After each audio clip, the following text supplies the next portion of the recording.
Welcome, welcome, welcome to the original Science of Mind textbook class at Center for Spiritual Living, Asheville. It is November 2019, and I'm delighted that you're here. We always begin in treatment, so take a deep breath and let it out. And please continue to breathe. And what I know is that there is something going on that is beyond my senses, but not beyond my knowing. And so I open up to that greater reality, that it includes the world of time and space, but it goes far beyond that. It is vibration and energy and movement and light and love. And I know that whatever this something is, it is more than I can even imagine. And I know that it being infinite and absolute, that everything must be a part of it, or everything must be it. And so I open up to that awareness that the presence of Spirit is what I am right here and right now, and I am it. And I know for and about everyone in this class and everyone within the sound of my voice that we are all points of the divine. And as such, the infinite intelligence and wisdom of the universe is ours now. And so we know what we need to know. We understand what we need to understand, and we use these ideas to manifest lives that get better and better and better. And with great gratitude, great thanksgiving for Center for Spiritual Living Asheville, for everyone who chooses to take this class, for these great teachings of Science of Mind, with great gratitude for the ability that we have to manifest our dreams. I simply release this treatment into the heart of God, the mind of God, and the body of God, because I know that it is all God. And together we say, and so it is. So welcome, welcome, welcome. Come on in, Chuck. I'm so glad you came. I love this class. Some people say it's a basic class, and I don't know how you get more advanced than Science of Mind. It's just mind-boggling to me, the places that we can take these seemingly simple teachings. God is all there is. We could spend years on that. So I'm delighted that you've come. I love this textbook. I said yesterday that I spent at least a decade in ministry not even knowing that this existed. And when I found it, I fell in love with it. These books are seemingly a little hard to come by right now because of the California wildfires have stopped delivery for weeks to our metaphysical book distributor in California. But you can download it from our website at www.cslasheville.org. Click on the little 4 lines and click on Science of Mind, and then click on Books to Download, and it's right there. Hi, David. I'm so glad to see you. So you can download the book, and you can download the audio recordings of yours truly reading it. It's a great recording. It's very clear, and you can put it on your phone and just have it run in the background all day if you want, or you can go online and buy the book. I'm recommending check out Amazon, check out Walmart.com says they have it, strangely enough, and Barnes & Noble, look around for it, or they'll come in. We ordered them a couple of weeks ago. They will come in. In the meantime, if you want to read the PDF, you can, and whatever you choose to do is great, but I love this book. I love this book because it's earnest, not toned down.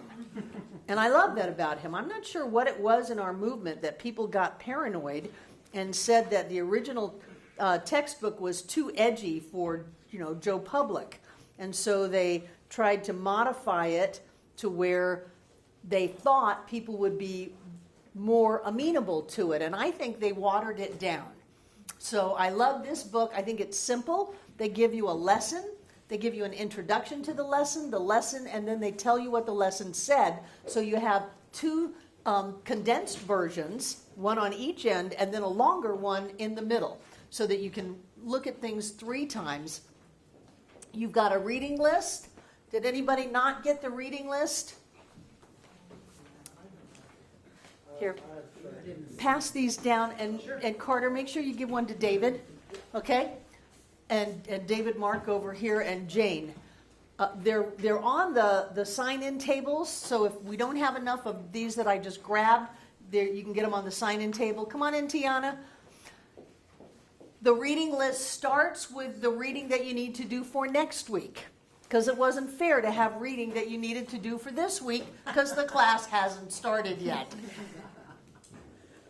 It's pretty simple in that it's straightforward. The book and the online book do not match page-wise, so I don't have page numbers. It's just the lessons. So I think today is tomorrow. Next week is the introduction and the lesson one. Yeah. And so wherever it is on a PDF or in a paper form book, read lesson one and you'll be good. If you have any questions about this, then bring them to class and you can ask so that we're all on the same page. There are no silly questions. There's only the deep, profound inquiry into spiritual truth. And however that shows up, it's great.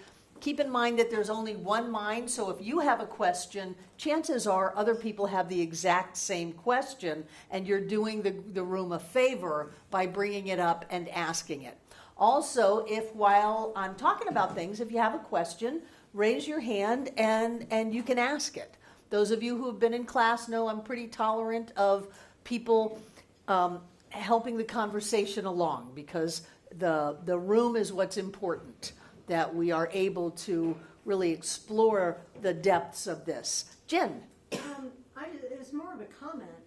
I hadn't read this book before, and I was starting to read it online.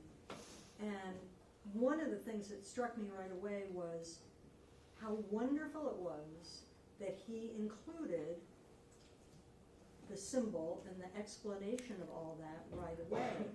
I'm thinking, I didn't get all that really detailed information until I was in second year of prac. And I remember when we covered it in prac, and I remember thinking then, God, I wish I had known. This would have really explained a lot if we had had the circle with the lines on it back then. This is what she's talking about. This is our teaching symbol. Woohoo! Spirit. He calls it soul. That makes me crazy. Law and body. And these are coming up in my notes for later in the class, but these are three aspects of spirit. Sometimes people look around and they go, how can God be this table? That's ridiculous. And how can the creative process of the universe be this table? Well, there are aspects, there are ways of looking at that which is undefinable and that really which can't be confined into words, but help us see from different angles. So on the top of the process, the creative process, you have spirit, whatever that is. This infinite, absolute, self-existent cause, this energy, this creative flow. And through the creative process, however that works, let's not fool ourselves into thinking that we know how the entire realm of the infinite operates, but however that works, then it works through something that we cannot see. It's like electricity. We can't see it, but we know that if we flip the switch, then the lights come on. And the cool thing about electricity is that it doesn't matter who flips the switch. So you don't have the priests and the higher echelons, the holy ones that have a monopoly on spirituality. You don't have that. You've got anybody who walks over and flips that switch is going to be able to work the lights. And what that tells us is that with spiritual law, it can be proven, it can be demonstrated, it can be done by anybody. So all of us have the ability to manifest in our lives. And then down here, which is where most of us focus, is the realm of form. the physical manifestation of life. And so we look around and we go, well, how can we be one? I'm here and you're there. Well, that's in the realm of form. Up here, we're all one. Up here, there is only one. And so the circle coming up right away, which I know some people think is too heady for people, they're not interested. I think the circle is a critical part of bringing the teaching to the foreground so that we can understand it and use it. Any other comments? Yeah, I just wanted to say that in the revised textbook, that doesn't come until way towards. I know they hid it in the back room. It's not Yeah, really explained. like they were embarrassed. Yeah. It's just a picture of it, like it doesn't really explain it very much. Right, whereas in lesson 1, you get a lot of teaching symbol and a lot of words and a lot of glossary so that you understand what's being spoken about.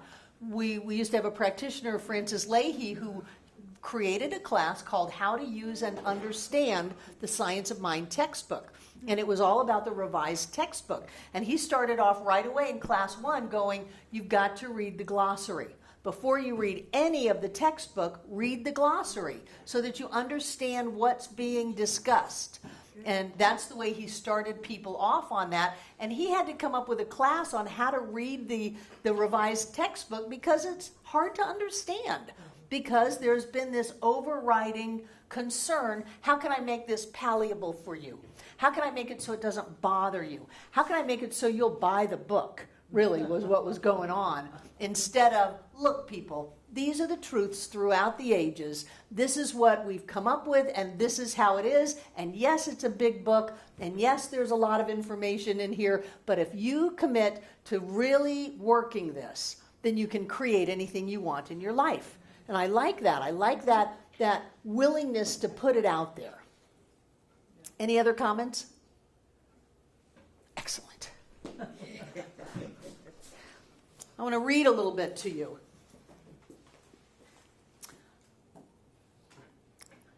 In the introduction, not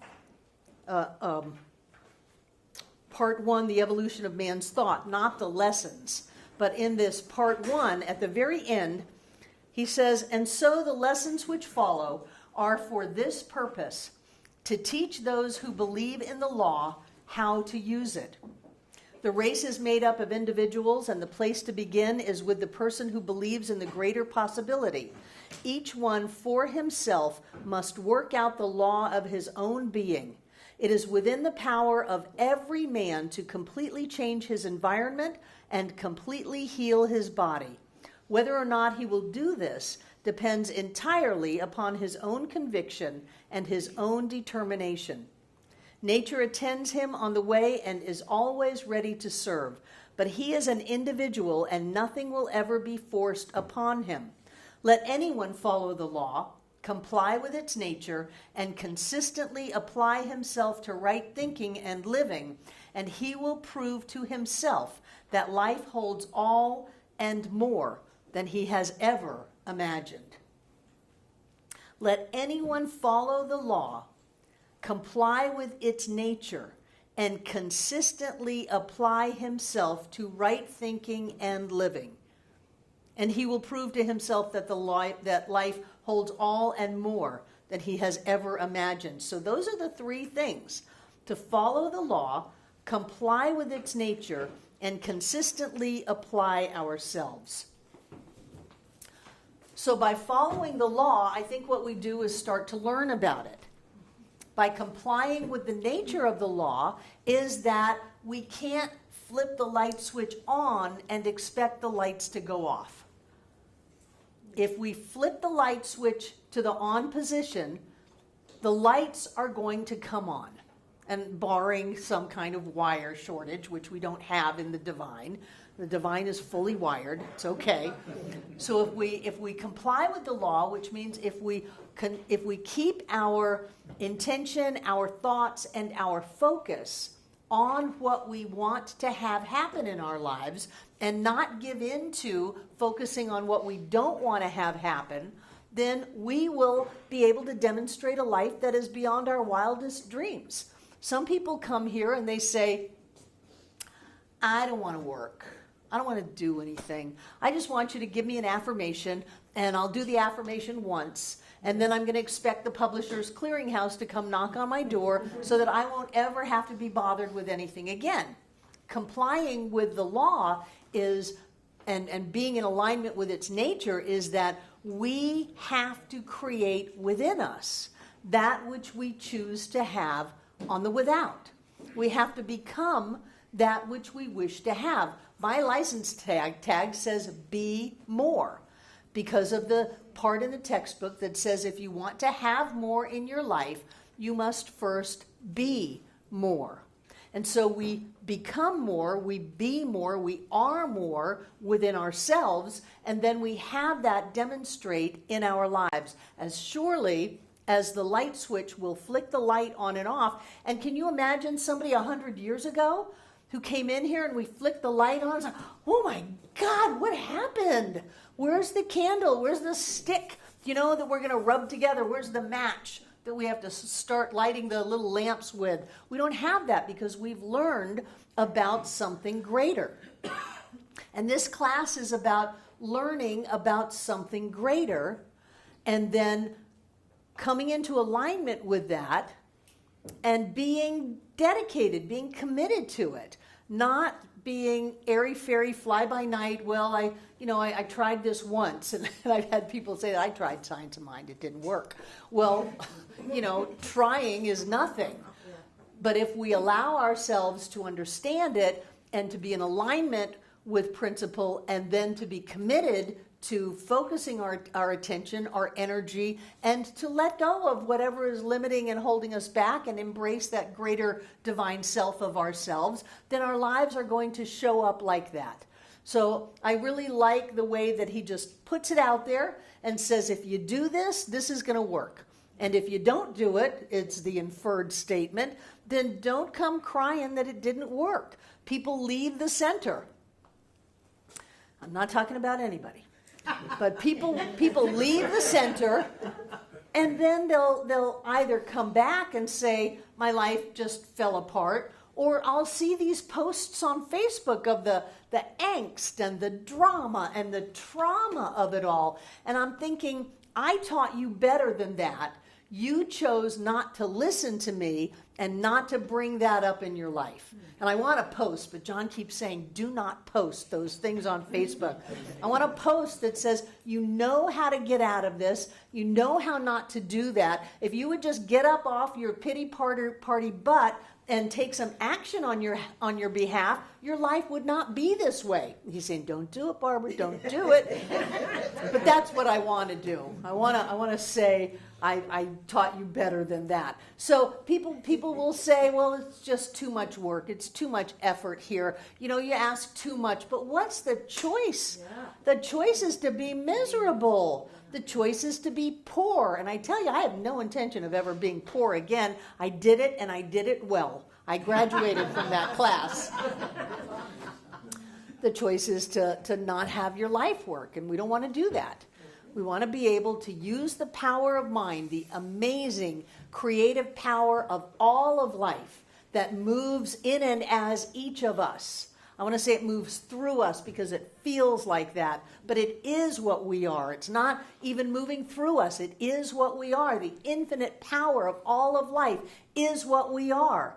And to be able to learn how to use that and to be able to manifest things at will, to me, that's worth any amount of effort.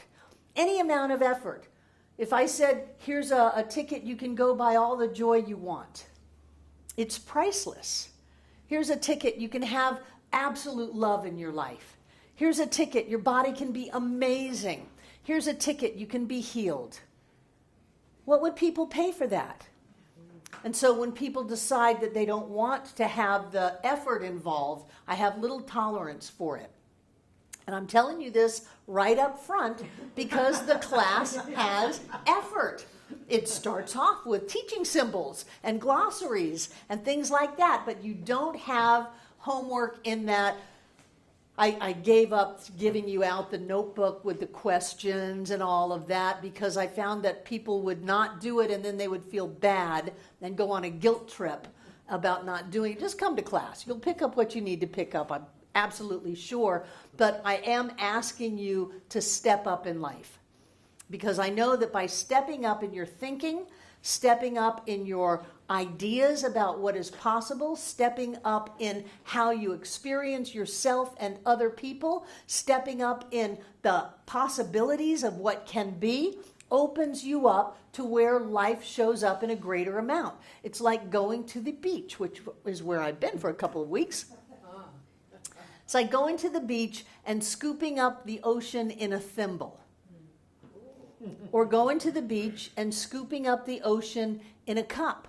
Or in a big 7-Eleven Slurpee glass. What is that, like 100 ounces or something? Or picking it up in a bucket. Or I like the idea of just putting a hose in it and starting up the pump and just pumping it. So what is it that we are going to our good with? Are we going to be narrow and constricted about, well, there's only a little bit of good in life, and people really are out to get you, and there are things that can happen outside of my control. Don't tell me I'm 100% responsible for my life. That's too much pressure. No, it isn't. Being poor and miserable is too much pressure.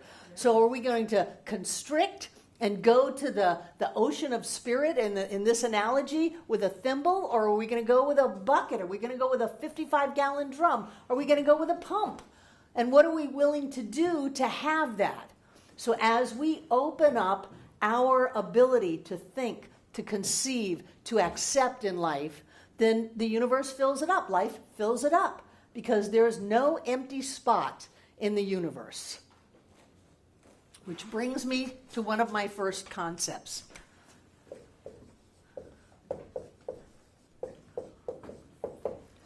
Infinite. When we have an idea that something is infinite, then there is no edge to it.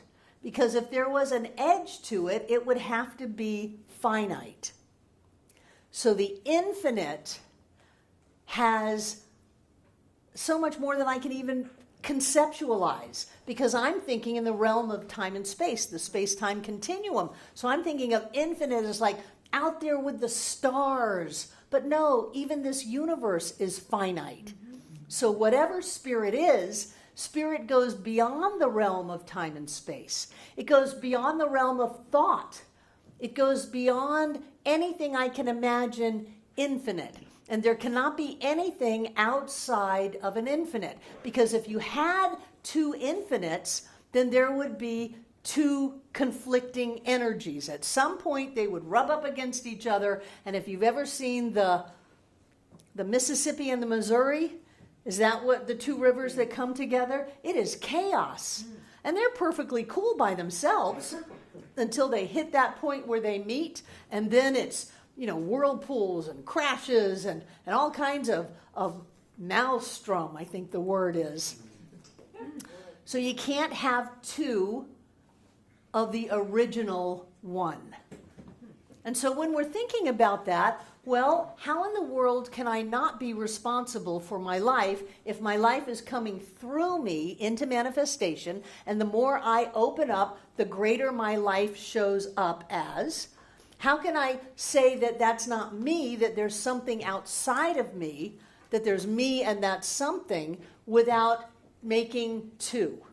And I talked about that a lot yesterday, that we want to stay in the world of oneness and not in the world of two-ness. Because as soon as we go into the world of two-ness, then we can be victimized, we can have things taken from us, we can not have what we want, we can have opposing forces in our lives, and it's so tempting to go there. Well, I would have been great, but, I had a terrible childhood, and I didn't have the education, and, life was just against me.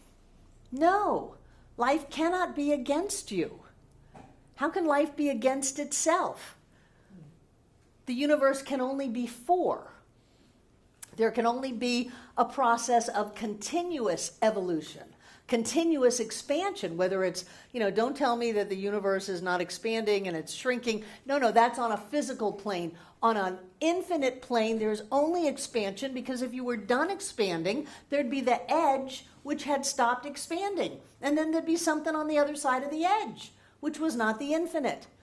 So the universe, life, the creative process, source, whatever you want to call it, can only be moving up and out at the point of view.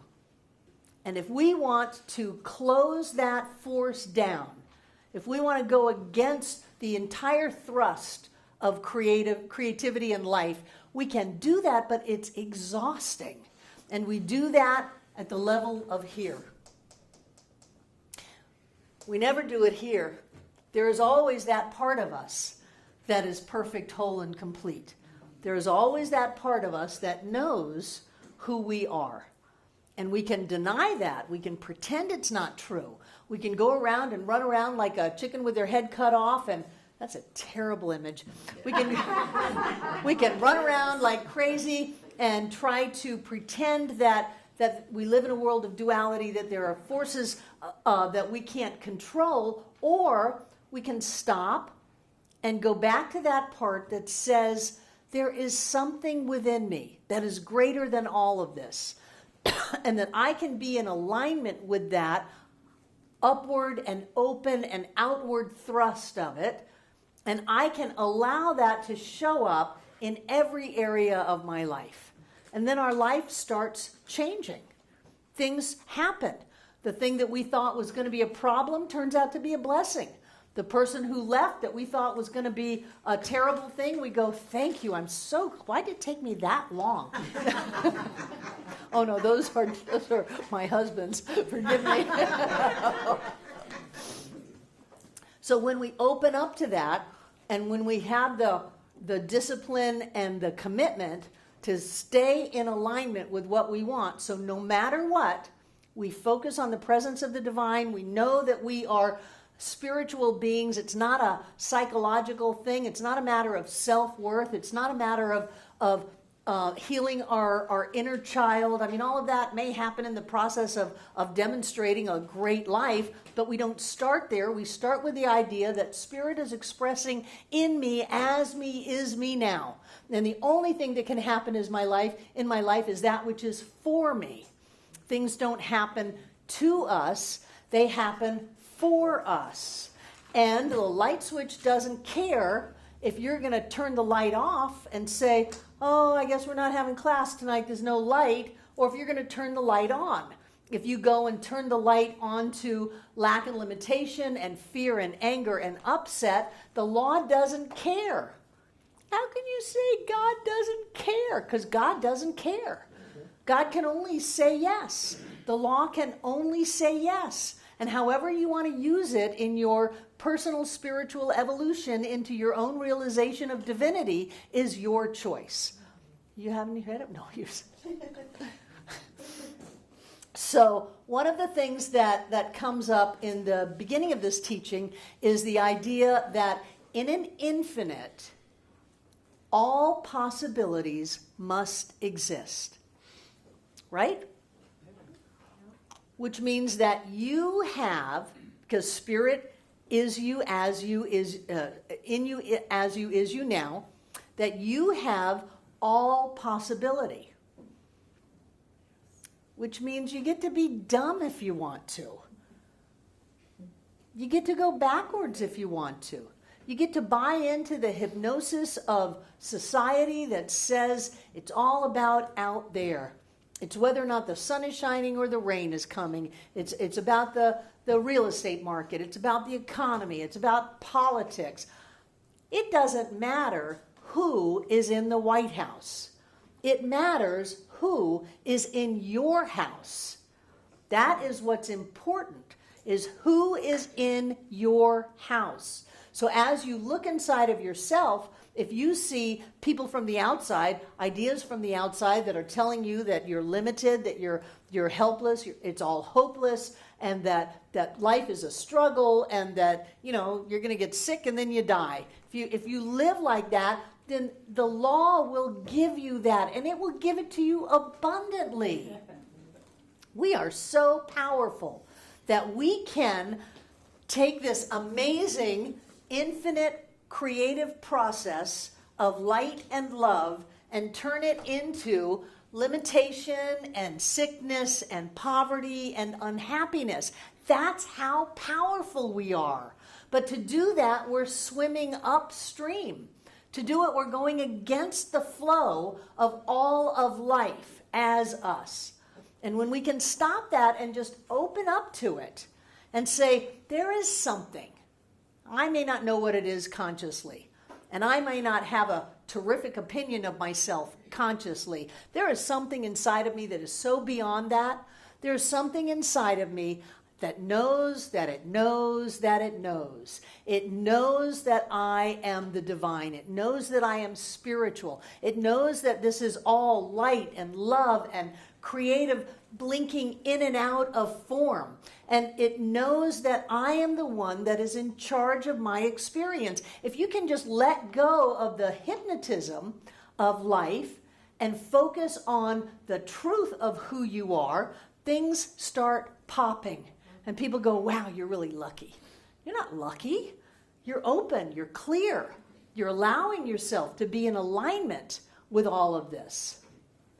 So we have this idea of infinite, and you cannot have two infinites.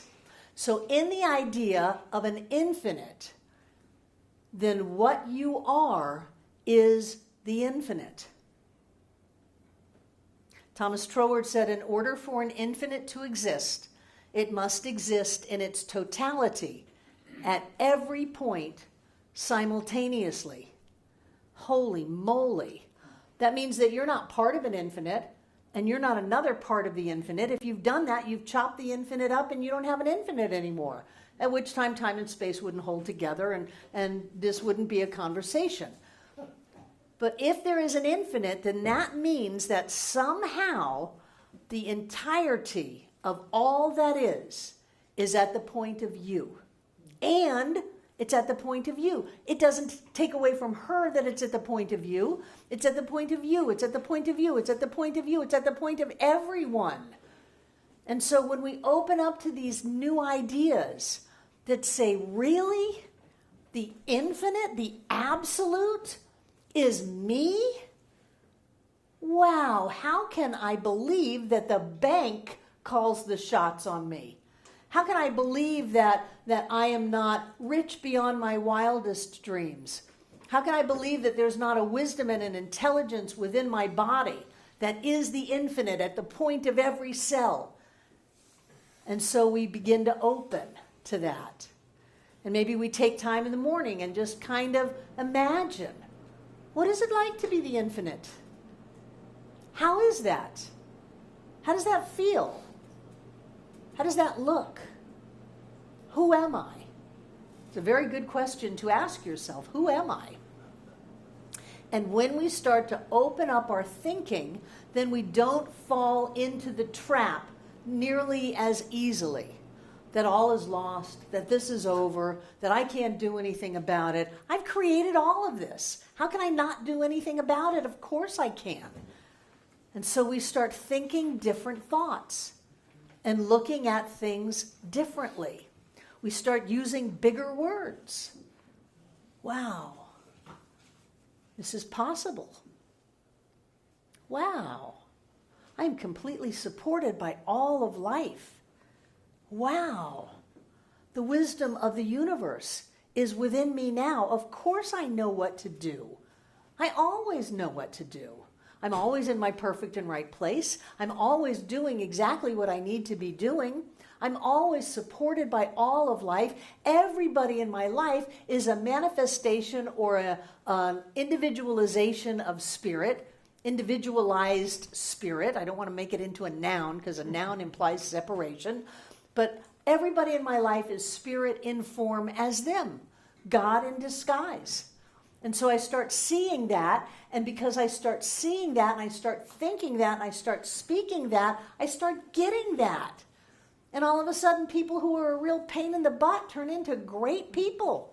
You know, we can pull out of people whatever we want. We can have a perfectly nice person, and we can turn them into an awful person. This is what decades of marriage counseling will get you. You can have a perfectly nice person married to a nag, and the nag will turn them into someone who resists and needs to be nagged. Now, if those two people separate, the one will turn back into a perfectly nice person. Now, they have to work on the fact that they picked the nag. So if they pick another nag, they're just going to go on another cycle of neuroses. But we can look at people and we can pull things out of them. I think that's one thing that this center does, is it looks at people and it goes, well, of course you can. Of course you can. Of course spirit is you. Of course there's a light within you that shines so brightly. Of course you're fantastic. Of course you're amazing. Of course you can have the best life you've ever imagined and even greater. Of course you can. And so as people start to see us that way, we start to, hey, well, they think I can. Maybe I can.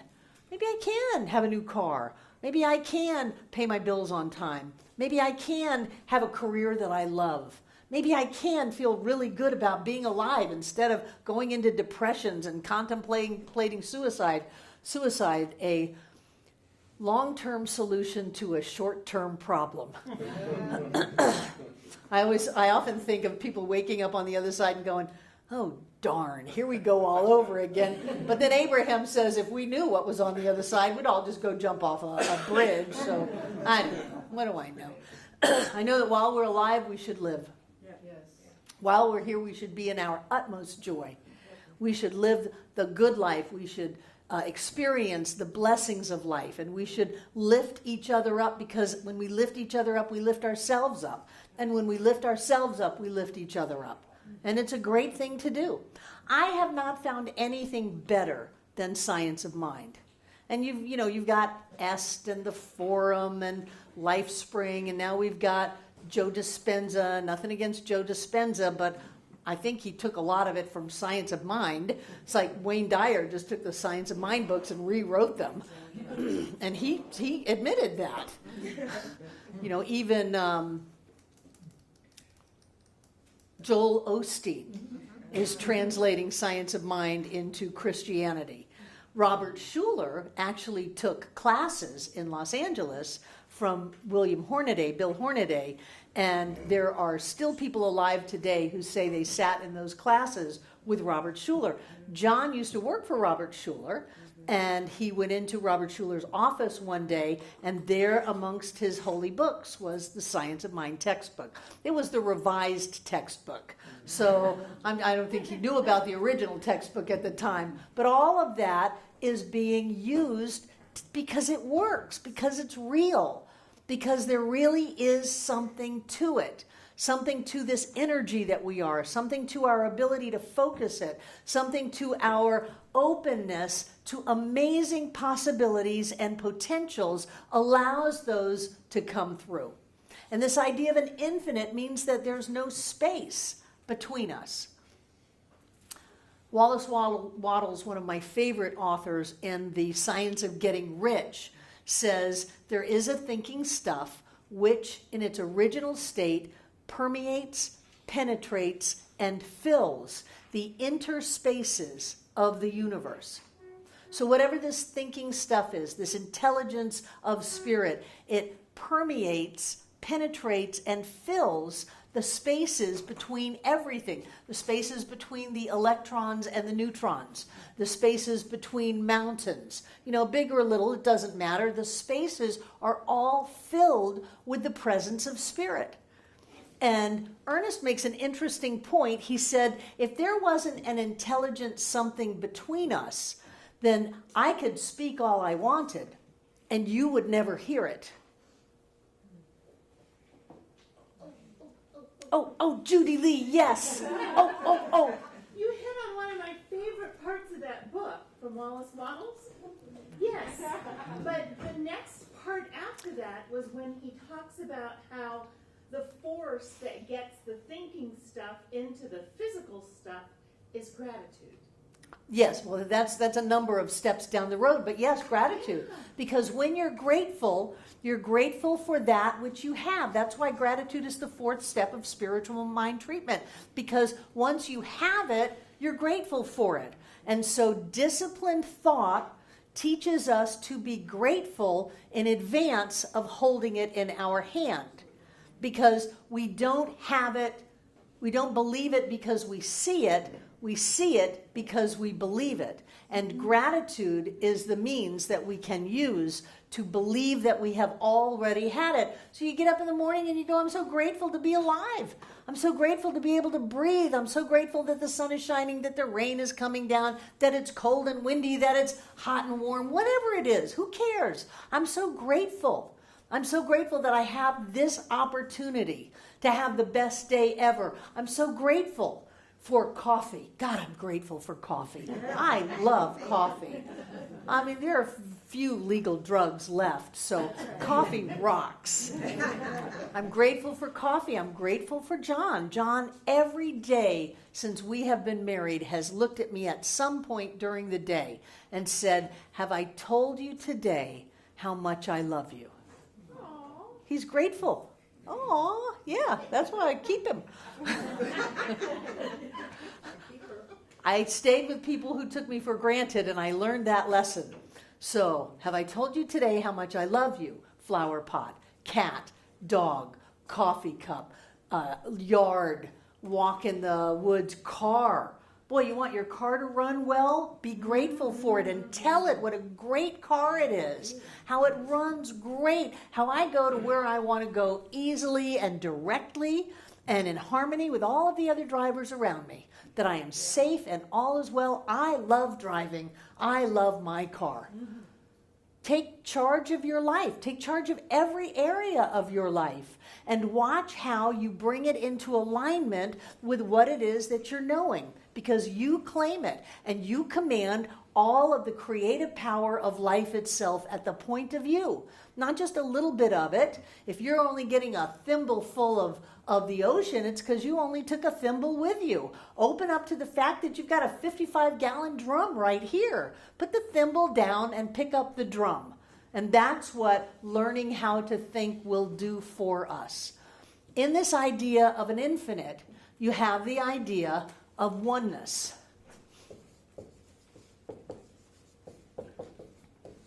Oneness is the fundamental principle that this teaching is built upon.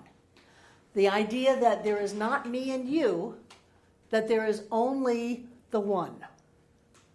What you are looking for, you are looking with, and you are looking at.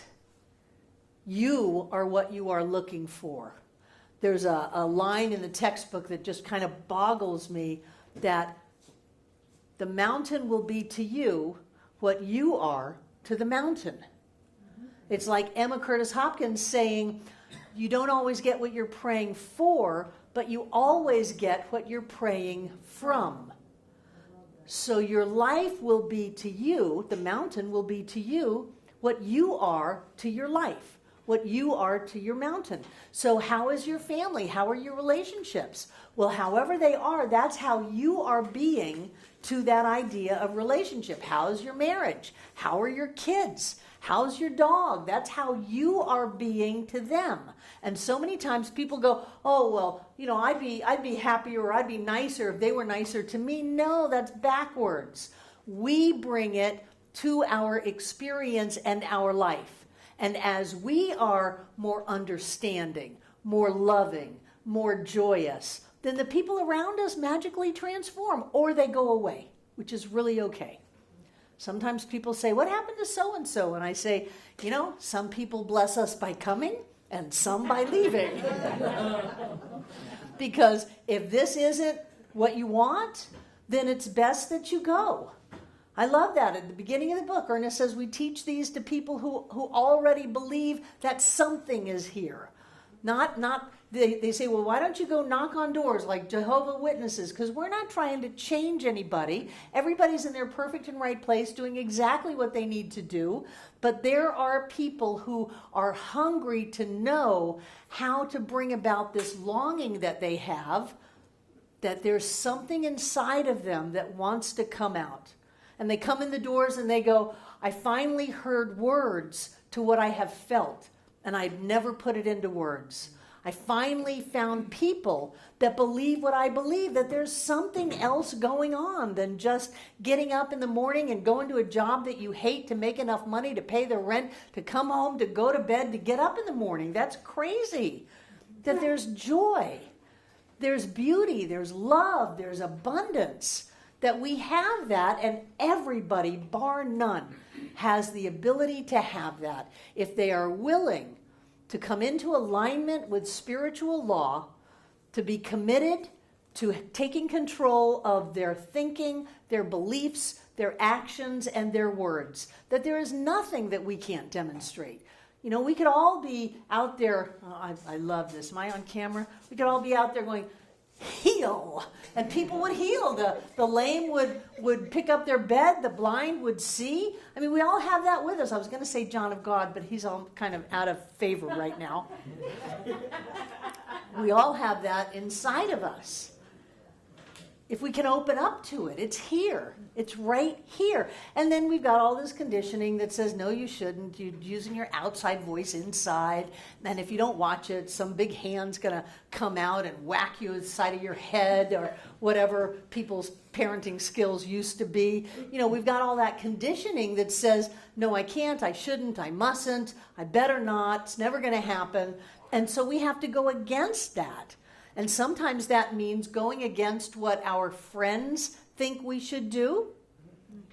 You know, if you have a married couple and one part of anybody in a relationship, and one half of the relationship grows and the other doesn't, there is a 90% chance that whatever that relationship is, it will split up. Because where you were like this in your misery, now somebody's up here all happy and it just pisses this person off, you know, so split up they go. So you may find that you've got some friends that are going, oh, would you just listen to me and stop being so positive? Well, if you listen to that, you're going to take it in. Wallace Wattles also says that if you allow your attention to focus on the squalid, the poor, and the sick, you're going to bring that into your life, and then you're going to become that. Because what you focus upon, you get. And then you look at it and go, oh, I guess Barbara was wrong, and that life really isn't great, and that it's awful, and I'll just go back to the way that I was. So, I have a guarantee. If you don't like my teachings, you are welcome to have your old life back.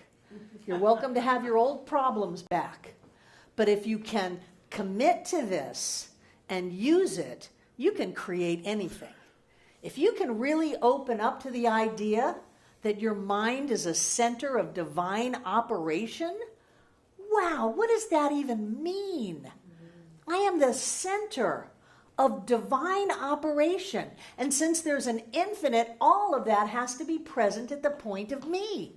I'm the center of the universe. I'm the center. Sally did a thing in some city where they picked a manhole cover and said, okay, this is the center of the universe. Well, why not? If every point is the center of the universe, but it's not the only center of the universe, every point is the center of the universe, so I'm the center of the universe. You're the center of the universe.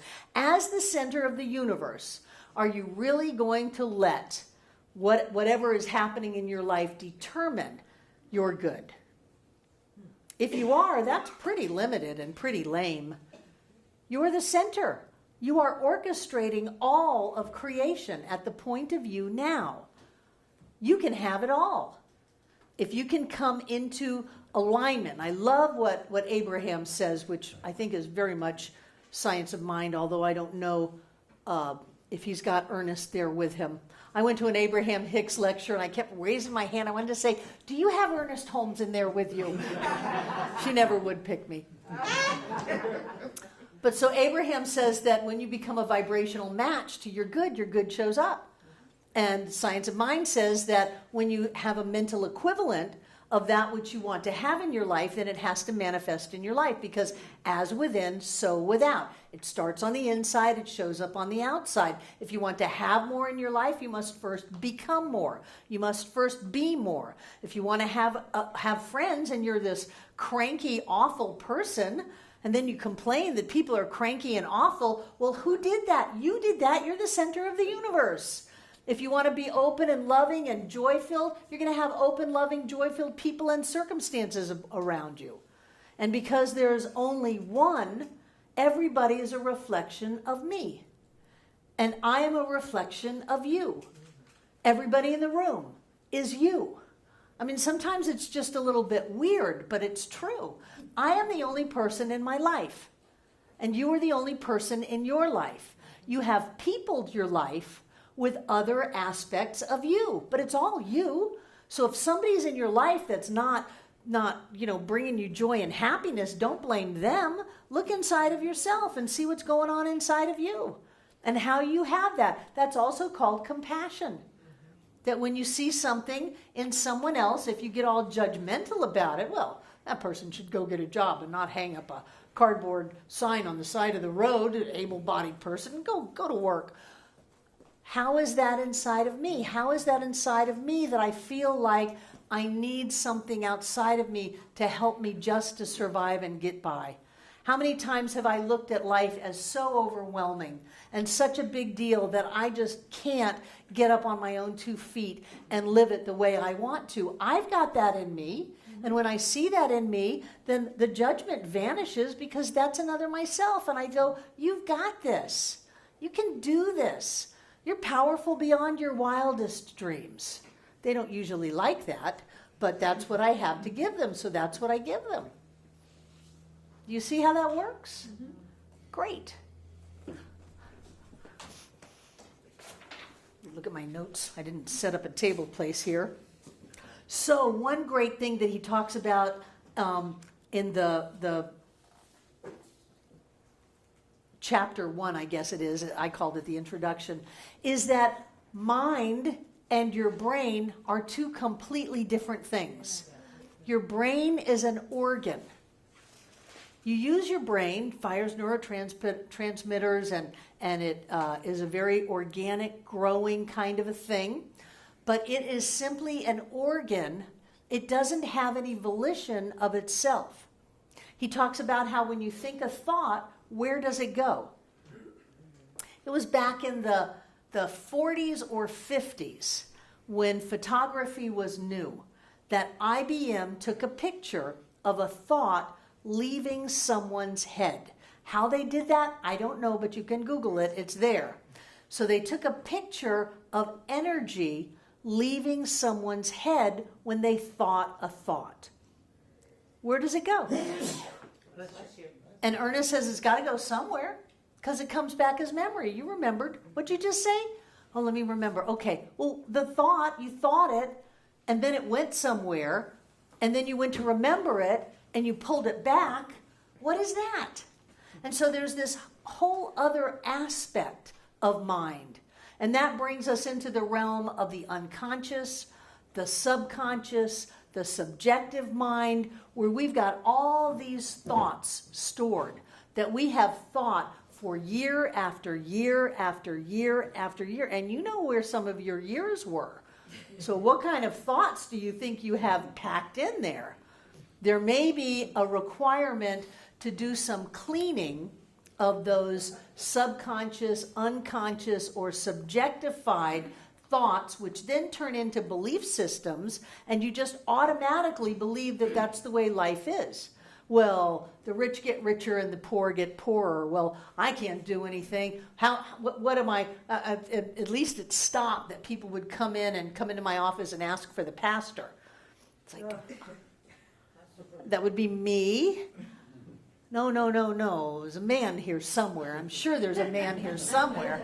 But if I have a belief that says I can't do things because I'm a woman, I can't do things because I'm a certain age. How old was Louise Hay when she started her publishing company? 63. She was 63? 63 years old, and she started Hay House Publishing. So I can't do it because of my gender. I can't do it because of my sexual preference. I can't do or orientation. I can't do it because of circumstances, the economy, my education, my family. All of that is not true. Those are old thoughts that are jammed somewhere in the ethers around us. It's not in our brain. That say, I thought this so many times that I don't even question it anymore. And so we start to look at those things. We start to listen to what's coming out of our mouths and question it. Is that true? Is that really true? Is that really the way things are? Is there no other possibility for that? And then we start opening up our bucket to greater and greater levels of being able to pull the infinite fluidness of spirit out of the ocean. And we get more and more and more. One fascinating thing that Ernest said was that if the brain was the thinker, then you could cut the brain out and put it in a jar and it would think.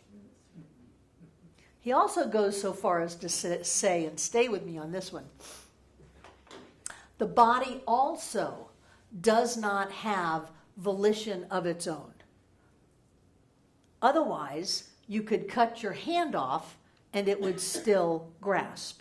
You could cut your legs off and they would still walk. And so he takes that to another level and says, if disease was real and the body had volition of its own, the bodies in the graveyard would all be sick. They're not.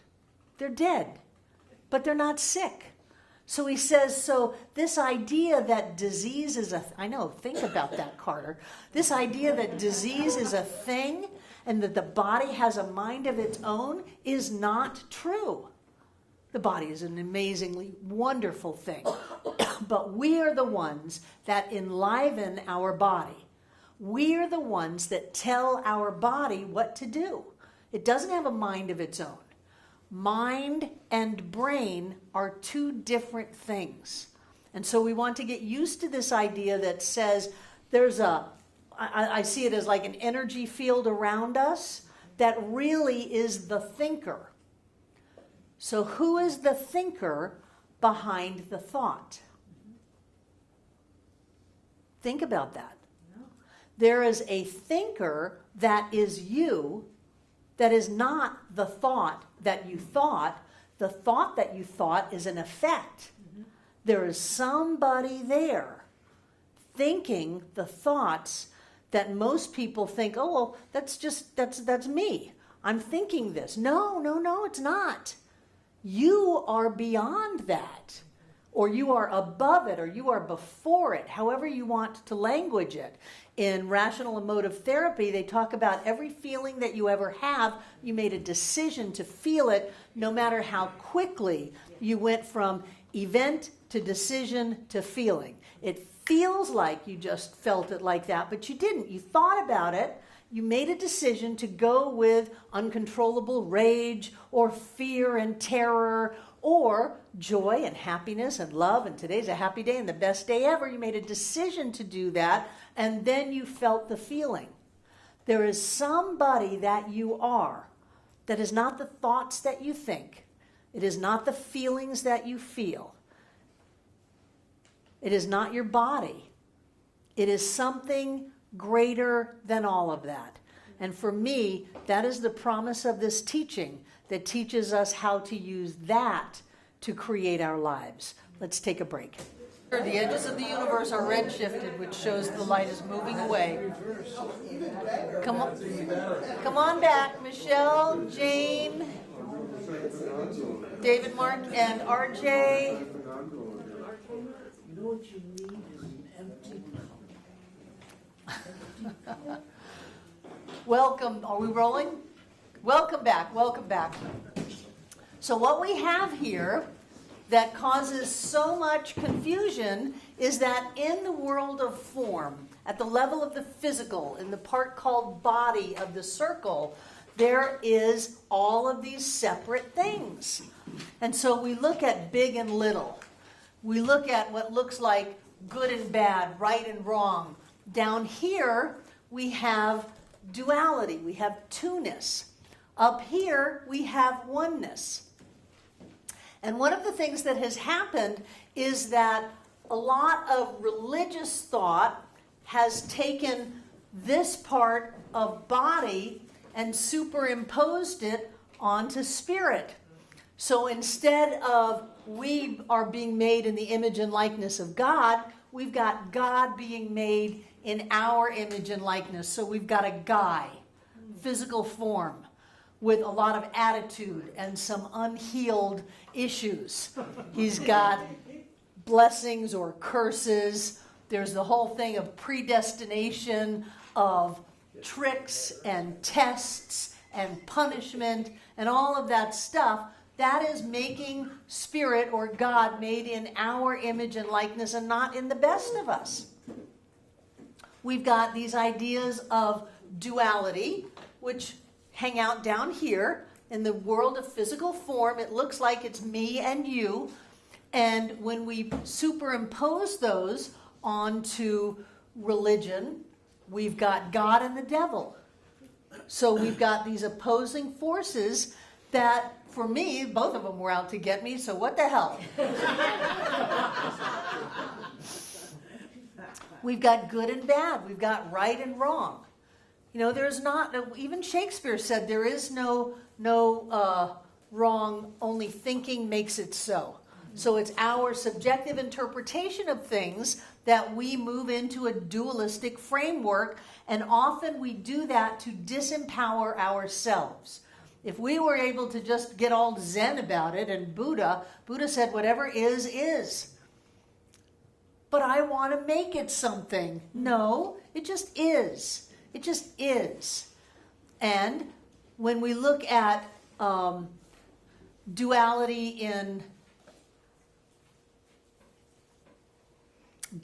in science, has spirit and matter. I hung out in an ashram for years trying to get away from my love of materialism because I was being taught that spirit is not material and that the material world was wrong and to desire things was wrong. So I left that ashram and I embraced the world of materialism, being Billy Joel's Material Girl. So we've got these ideas of religion and philosophy and science that all are filled with duality because we're trusting our senses. And we're saying, well, surely there's right and wrong and good and bad and good powers and bad powers, and there's physical form, and then there's spirit. And there's not. There's only one up here. This is the oneness. One unitary cause. Remember yesterday when I quoted Rumi, who said, "You are not the drop in the ocean. You are the ocean in the drop." And that was Rumi. That was so long ago. And he's all enlightened about it. You are all of spirit present at the point of view right now. You're never going to be any more spirit or spiritual. So let go of that one. That I need to do a fast. I need to do a detox. I need to go to a meditation workshop. You may want to do all of that, but it's not going to make you more spiritual. You are as spiritual as you are ever going to be. And because there is one cause, then whatever is the effect of that cause has within it all that the cause is. If you take your spoon of ocean water out of the ocean, it's going to have the same chemical composition as the entire ocean. So, Michelle. Okay. If you're as spiritual as you're ever going to be, Mm-hmm. but you don't know it. Yeah, oh, well, that's where we have total control, is our awareness of it. Right. And that's down here. We're already all of spirit, but we go around with blinders on and think that there's something wrong with us, that we have to fix ourselves, that we have to grow, we've got to be enlightened by next Tuesday. Come on, I got things to do. So you're absolutely right. Where we have control is at the level of effect, down in body, in physical form. But how do we get a greater sense of who we are as spirit except to go up here? We don't do it by running faster or moving the situations in our life. That doesn't make us more aware of spirit as us. We do it actually, in my opinion, by closing my eyes to the physical world and remembering the presence of spirit that I am more than my thoughts. I am more than my feelings. I am more than my body. I'm more than my bank account. I'm more than my stuff. I'm more than what other people think about me. I am greater than that. And then I go into that upper part of the circle And remember that spirit individualized as me means that I am spirit. I am made out of the same God stuff. But even more than that, I am the point of light. I am the same as the light. I am that individualized point of spirit manifest in physical form as me. And as I open up to that, then I open up my awareness to who I really am. And I go, all of that stuff is a bunch of caca. You know, it's a bunch of BS. It's a bunch of belief system. All of that stuff. All of that stuff is just stuff. That doesn't rule me. What was that Malcolm in the Middle song? You're not the boss of me. The circumstances in my life are not the boss of me. I am the boss of the circumstances, but I cannot change the circumstances in my life down at the level of circumstance. I have to go back up here to cause. And when I'm talking about me, I have to go back up to my awareness of the presence of the divine as me. Breezy. In regards to something you said earlier with soul, because he had soul instead of law. I said it makes me crazy when he says that. Because I've always thought soul and spirit were the same thing. And so... That's why I don't use it. So that's specifically why you didn't want to use soul, use law. Why I have never used soul in the beginning of that. I look at soul as that greater ethereal part of us. Not the end-all, be-all, spirit, the absolute as us, but maybe our leg over to the other side. You know, that part of us that is connected to all that is. I'm more aware of my soul than I am of the absolute in form as me. Come on, I don't have a clue about that. It's a lovely thought, but I don't feel it. I feel my soul. And so for me to take that feeling of my more ethereal self, my intuition, my knowing of guidance, my feeling of love, to me that's all soul. And for me to put that in the middle of the circle in lieu of law just doesn't make sense to me, so I never have. Okay? What was I talking about? Oh, I was talking about unitary cause. I'm glad I wrote that down. So whatever comes from that one cause is the same as the cause.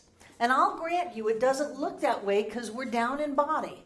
But if we all come from spirit, then we are spirit as bodies. But we are still spirit. The spoonful of water from the ocean is still the same chemical composition as the ocean. The light bulb in the box with the little pinholes pricked, I did that in elementary school. You turn the light in the room off, and the light from the light bulb shoots out through all the holes. It's the same light of the inside to the outside. Now, it may not look as big, but that's all about here. Size is all about here. Oh, that's a lot of money. Oh, that's not much money at all. Oh, that's a big problem. Oh, that's not a big problem. That's a little problem. That's all at the level of body. Up here, it's only spirit. And so when we look at us, then we must be made, and I'm just using this for language, for teaching, we must be made of the same God stuff that God is. Now, we're not really made. We're a verb. We're godding as us. We are the individualized expression of the divine. We're not a noun, so we weren't made. But if we were made, we would be made of the same God stuff. We would be made of that amazing presence of spirit. And what is that? That would know everything. That would be all that there is. How do you think God would experience life? I think it would experience life as beauty and joy and love and wholeness. How can there be an empty spot in God? How can there be lack and limitation in God? It's impossible, because then you wouldn't have an infinite anymore. You would have duality. So when I open up my awareness to who I really am, and for me, that is the big process. It is the ongoing process between who I think I am, what I think I'm capable of, and who I really am, and that I'm capable of everything. And so when I go back, and for me, that's what spiritual practice is about, Meditation for me helps me disengage with what I think is real, and treatment helps me engage with what I know to be true. And so I meditate and then I treat. I disengage from the body, from the thoughts, from the feelings, from the words, from the ideas, from the beliefs, from the unconscious, subconscious, subjective, all of those storehouse of thoughts and ideas that are not only mine, but everybody else's, because we're all one.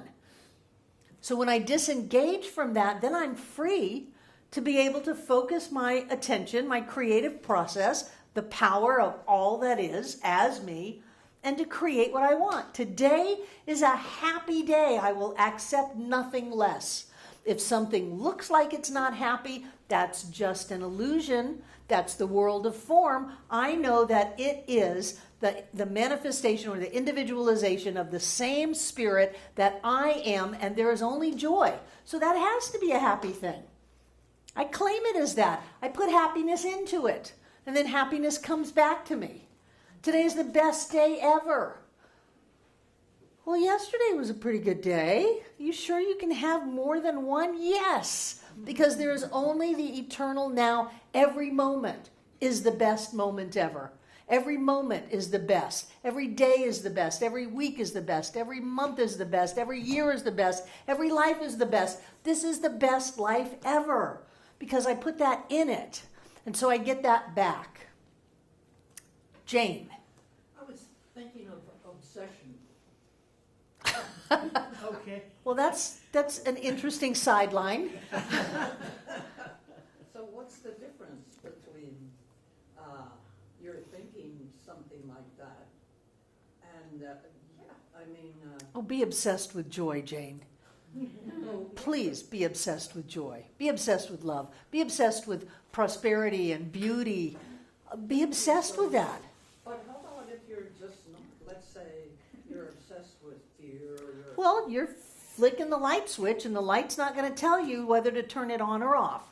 So the law is not going to tell you, what was that Saturday Night Live gig, bad idea genes. There are no bad idea genes. If you decide to be obsessed on fear, then life will show up as things for you to be afraid of. And then you'll look at those and go, I knew I should be afraid. I knew I was right, not realizing that you put that in there.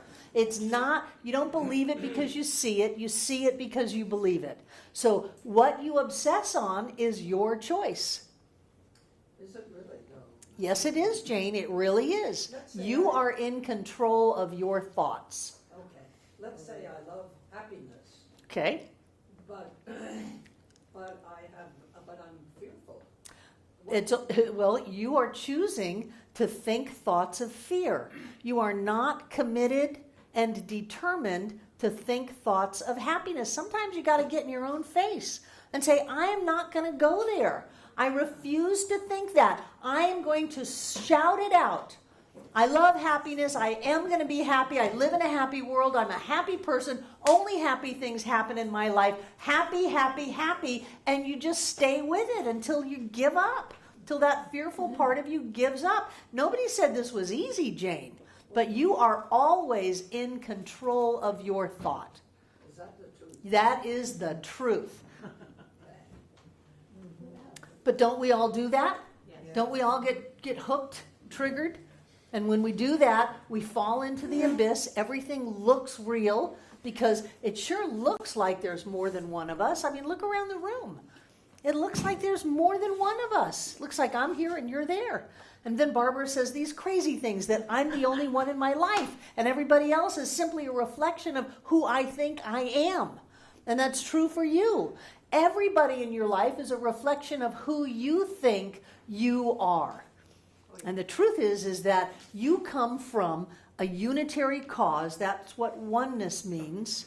And that means that all that spirit is what you are. How can there be a oneness, an infinite, a unity, and have there be all that spirit is? Oh, but here's bad Barbara over here. Here's screwed up Barbara over here. Here's lacking Barbara over here. You can't. All that I am is what spirit is, and this is the kicker. All that spirit is what I am. And that's why people say we're nuts. David Martin. I don't know if I can put this all together, but we have choice, and choice is down on the body. There's nothing to choose from in spirit. So if there is only one, and we have choice, the choice is to either accept it or not accept it. The choice is either the presence of oneness or the absence of oneness. And it just comes down to a question of whether one chooses the allness, the oneness, the totality of everything that is considered to be good, or chooses not to accept it. Right, and having And- worked on that choice for many years, would Yes. you recommend one or the other? What's that? Would you recommend one or the other? Well, I mean, it's clear, or everything says, it's the presence, Mm-hmm. I it's was the presence that you choose. And that's spirit, that's the allness, that's the totality, that's all there is. And along with that goes experience and expression, which is just time and space. I mean, that's all what body is. Right. And that's why this teaching is not for the faint of heart, because it is a choice. Sometimes it's a choice every minute. Am I going to choose to see the presence of the divine, or am I going to choose to see that this is not God? Am I going to choose to see, and then we go translating back into our old ideas into duality. Is this the devil? Is this the evil force out to get me in the world? Or is this the presence of the divine? It's the presence of the divine. There is no evil force. There is no devil. There is nothing against us. But it's a choice, and that comes from mental discipline. And it is not the easiest thing in the world. It's mental laziness that allows us to fall into the mindset of people around us, of things we hear on TV, of this storehouse of thoughts and beliefs that we have put away by thinking for all of these decades. It's mental laziness that has us do that.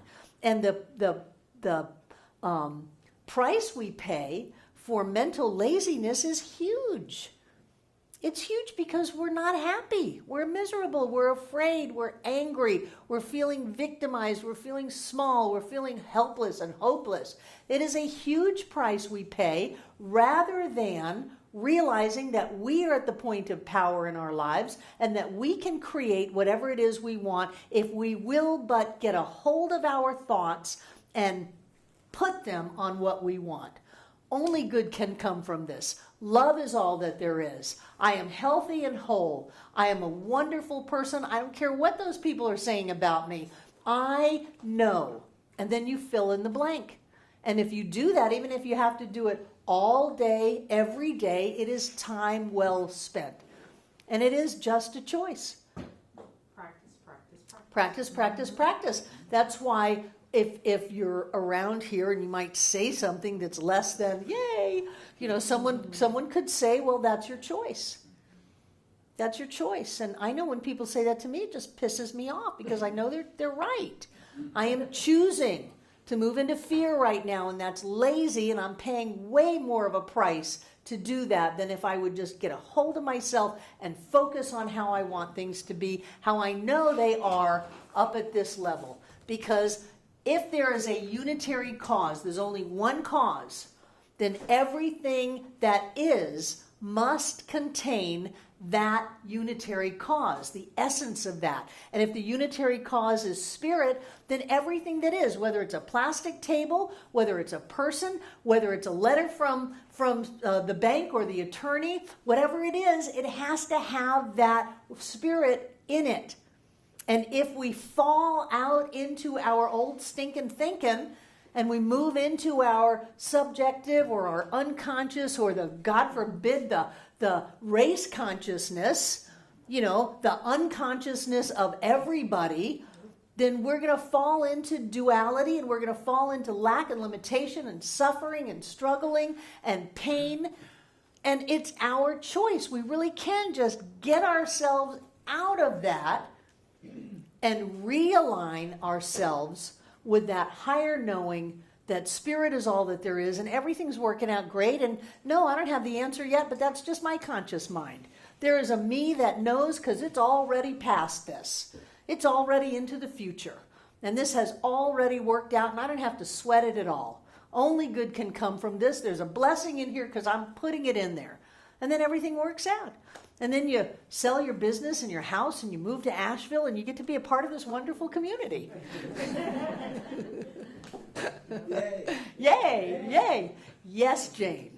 So everybody has a conscious choice. Yes. I mean, it's not something that is bestowed on you or something like that, but it's Well, your free will is bestowed on you. my what? Your free will. My free will. Your free will to have a great life or to have a sucky life. You have free will to do that. Can I just say I'm having a great life? Yes. Even if I'm having a sucky life? So very often you say, I'm having a sucky life. And yes, to change that to I'm having a great life is it. Yeah. It is. Now, once you do conscious awareness long enough, you're putting those thoughts in the storehouse of your subjective mind, your subconscious mind, your unconscious mind, and it gets to be not a conscious choice, but an automatic reaction. That something happens and you go, this is cool. God's right in the middle of it. I haven't seen it yet, but I'm sure it's going to show up. And then it's like that. But that's after we put all of that in wherever it is it goes. Marla. It's the consistency that's the big challenge. It's staying with it. It's being there no matter what comes our way. Just being ever vigilant for spirit all the time. And that's the big challenge. So that we don't get off our track. Yeah. That's where discipline comes in and commitment. Nobody said that we were just going to snap our fingers and all of a sudden you were going to be multi-billionaires, cruising around on jets with the loves of your life surrounding you. It takes a creative process.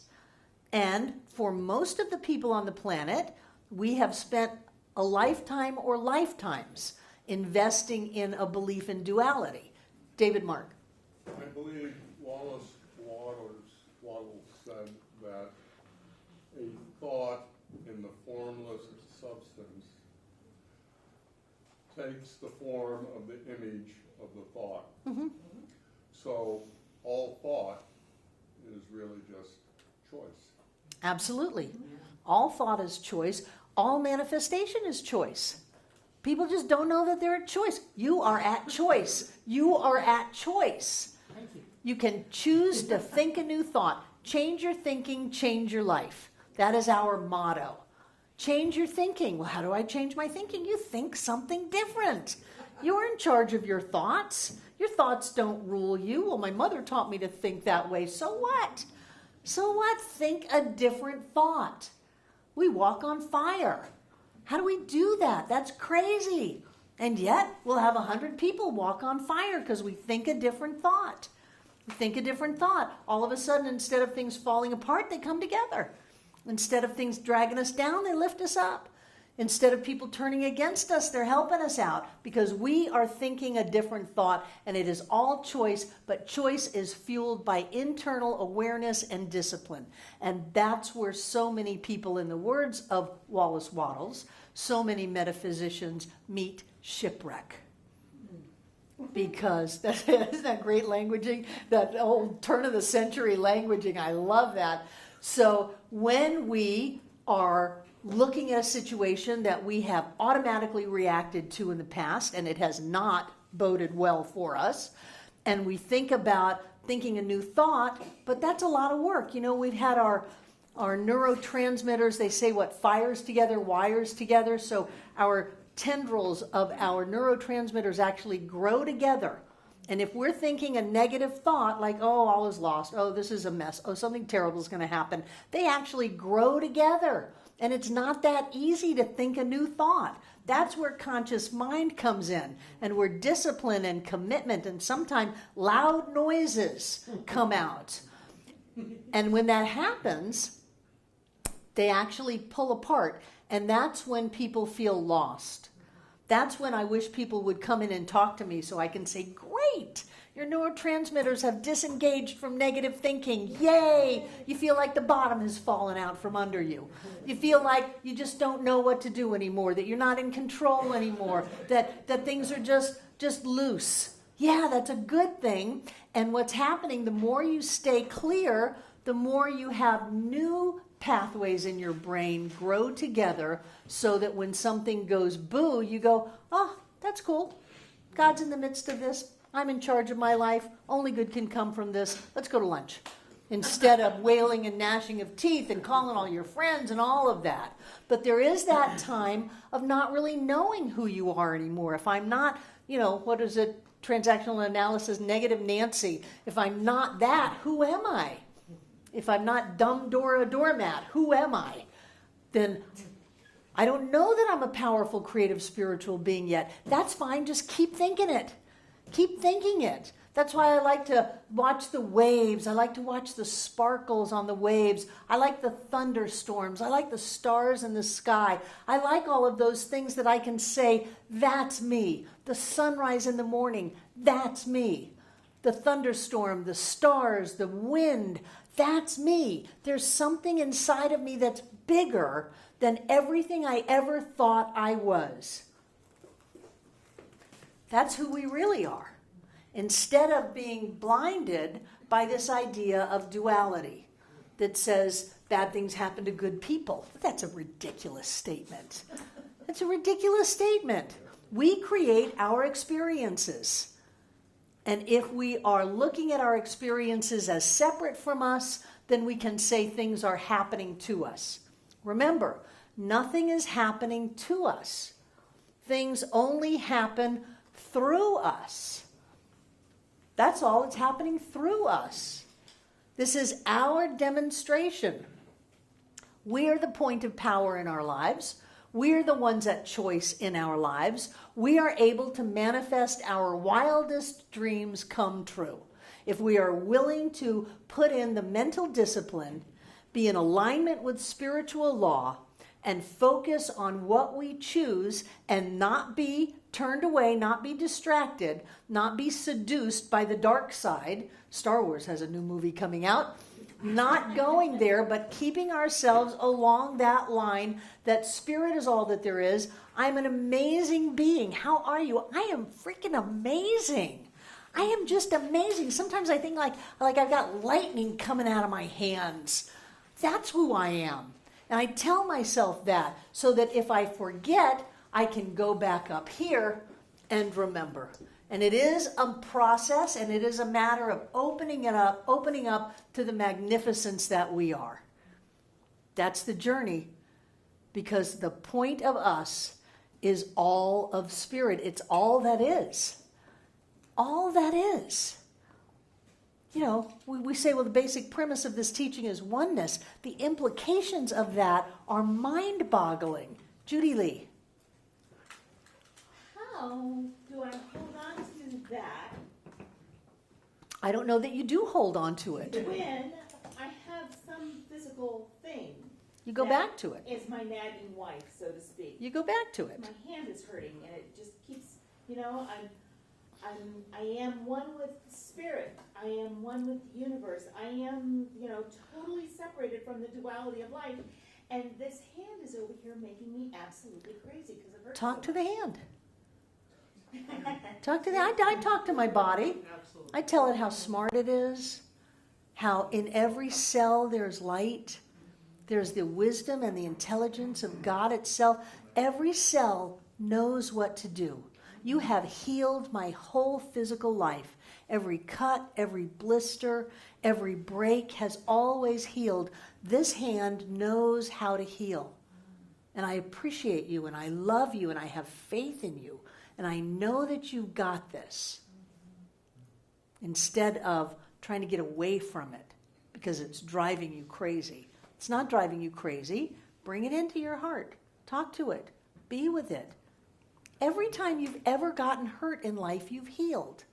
You know, they've got people, they do autopsies, and somebody had a blocked artery, and the heart grew an artery on the outside of the heart as its own bypass. We can make our own bypass. We are amazing. It's amazing. You know, and that's just your physical body. You've already got that going on. I mean, take a breath. You know what it just took for you to breathe? You know what it's taking for you to digest your dinner? For you to have your skeletal structure keep you upright in that chair? For you to look with your eyes and hear with your ears? You are amazing. So you don't hold it. You just stay in that knowing. And if you fall off, you get back in there. That's why I like that book, This Thing Called You. I think it's one of the best books Ernest ever wrote. It just is all of this stuff about how amazing you are, how wonderful you are. I like it, you know, you're a being of the light. You come from the light. Be the light. You're a being of spirit. You come from spirit. Be spirit. That's all there is to it. And so we go back. And then we've got places like this and people like this that help us. That's why I say if you get sick or you're having trouble, don't stay home. Come in your nightgown and your snotty nose. Come. This is where you need to be. If you're having trouble, come here. All you're doing is demonstrating the yin and the yang. And what you want to do is come back to the light. That's all. It's not like this big defeat thing. Oh, I went bankrupt. So what? It's only money. What is bankruptcy but legal forgiveness? That's what it is. It's legalized, adjudicated forgiveness. So, great. You went bankrupt. Okay, start again. Any other questions or comments? Jane? Just real quick, I have a good friend in the center, and she's always saying, I choose, you know, whenever she makes a decision. Yeah, I was thinking of her. Yeah, I choose. She says to me, if you choose that.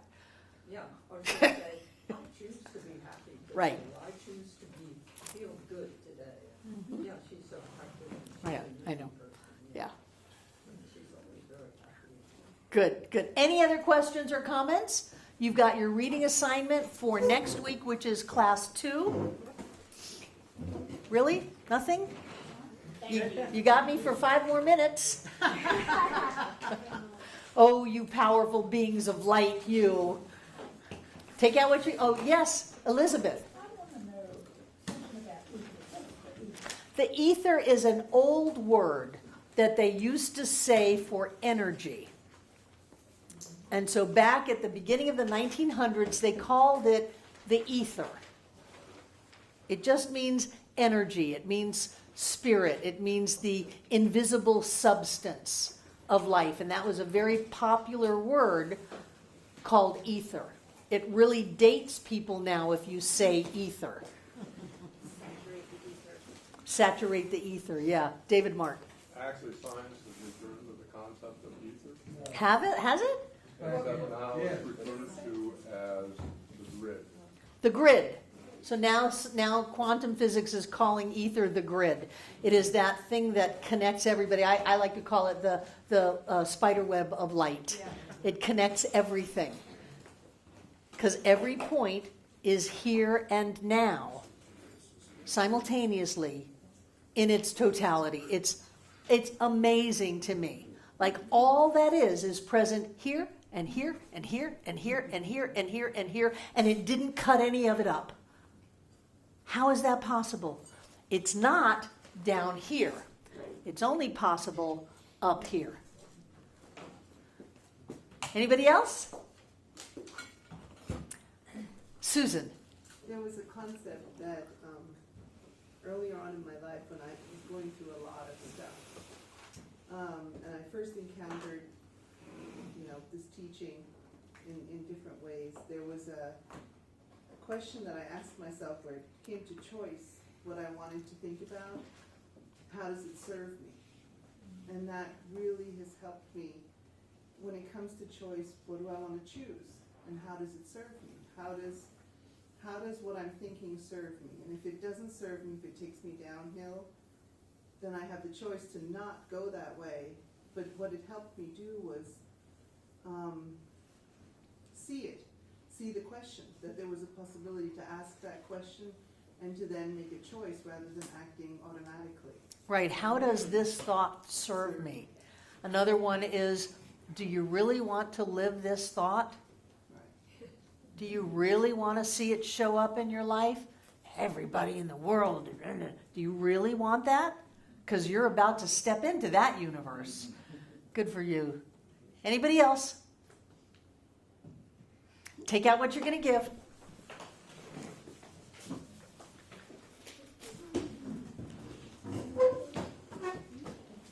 This class is offered on a love offering basis. Thank you for your love. Thank you for what you give. And I know that every time we give, Spirit is set in motion. The law is complete, so what we put out, we get back. And I know that as we give financial gifts, we get back more than we ever could give away. And so right here and right now, I know that from our fullness, from our love, from our embracing these teachings and supporting this center, we give. And Spirit takes that gift and multiplies it and gives it back to us in myriad ways. I know that each of us is blessed, and we live our lives in alignment with truth, demonstrating greater and greater and greater levels of good. I know that each one of us comes together this evening to make this center for spiritual living Asheville all that it was ever meant to be. It is a place of peace, a beacon of light, a tower of strength, and a fountain of wisdom that touches the lives of all who call it home. And so it is.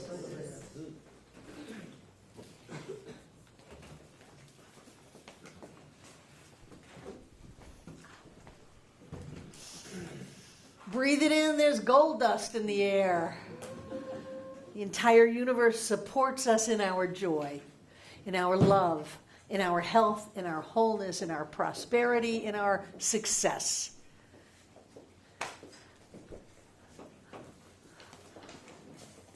There are things in the work demonstrating in our lives that we have never even dreamed of yet. And so I know that everything in these baskets is blessed, that every time we give, that which we are goes with our gift. And who are we but that unified cause, that spirit in form? Who are we but the light and the love and the joy of life? And so I see that pouring forth from each of us as a golden light filling up this room from the floor to the ceiling and all between the walls. This air is rich and blessed with God as us.